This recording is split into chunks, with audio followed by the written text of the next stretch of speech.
I'm Tino Farese. I'm Oana Farese. I'm from Romania. The majority of the people where I was brought up are part of the Romanian Orthodox Church. You go through a lot of routines and it works for a lot of people, but it didn't for me. I did not have a relationship with God. It was for me going to a church with my friends for different holidays. It was boring and nothing moved in here, nothing. I was adopted. I had a chance to come over here as a tourist and to see if I liked it or not, and I didn't. I loved it, I was fortunate with the amnesty bill. I fell into that category back in the 80s, and I qualified for that, and that's how I became a citizen. For me, the only constant in my life was God. Like I said, my mom died when I was 6, and I had a younger brother that was 4, and my sister was 1.5. So kind of had to grow up fast, if you will. God was our only hope, and my father was religious. He was Roman Catholic. I came to the United States with my first husband. This is my second marriage. I figured I'd come to the United States, spend a couple of years, and go back and continue my studies.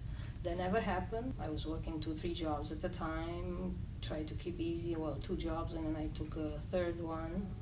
And the restaurant where Tino was working, just so I can have even the weekends completely booked, so I don't have to, I'm not going to get in trouble if you're working all the time. You just work. Well, we met each other at the family restaurant that I used to run in Watertown. Just basically answered an ad, for waitress. She showed up. We kind of knew we are meant for each other. It's something that you just feel. Looking back, I look at that as a gift from God, because I thought my life, as far as wanting to be a family man, have children, and I thought that had passed me by, and God blessed me again, and I wouldn't trade it in for the world.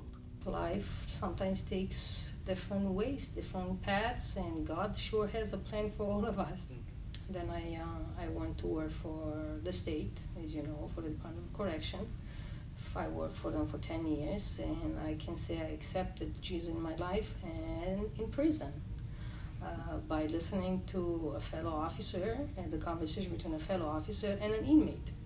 Every day they were talking about God and certain verses from the Bible and certain stories from the Bible, and I remember they gave me to read. I was in visiting room, and they said, on our break, why don't you read this? And it was the story of Joseph.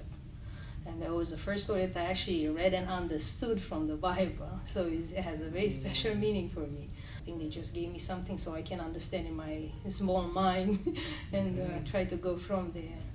I always thought I was a good Christian. I didn't always go to church every Sunday. I believed. It took a little time after that. And it was in this very room right here, and it was one of Steve's class that, it just came. I remember him saying that, as a Catholic, I always thought that if you did good, you'd be rewarded. And he just, once he uttered those words that he loved us first, and, I put it all together. It was like a light bulb went in my head. I don't know, I was ready to actually break down in that class, and I held it all together. But I remember driving home that night, and I was on Highland Street on the way home, and I lost it. I just bawled like a little kid, and it came to me. I realized that it wasn't something that we do to earn His love.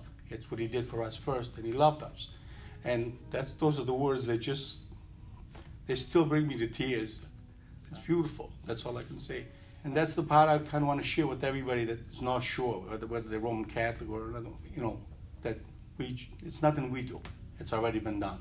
And we just got to place our faith in them and live as a Christian. I couldn't have done it by myself. It was all Him.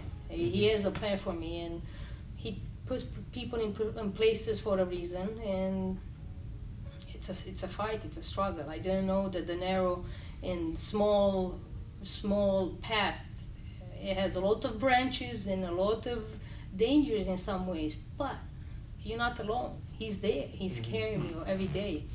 And it's a struggle. It's a struggle to try, and I'm trying to grow in faith. In simple words, I feel like resurrection, what it is for me, besides what Jesus did for us. But it's a new hope. It's almost like a second chance for all of us.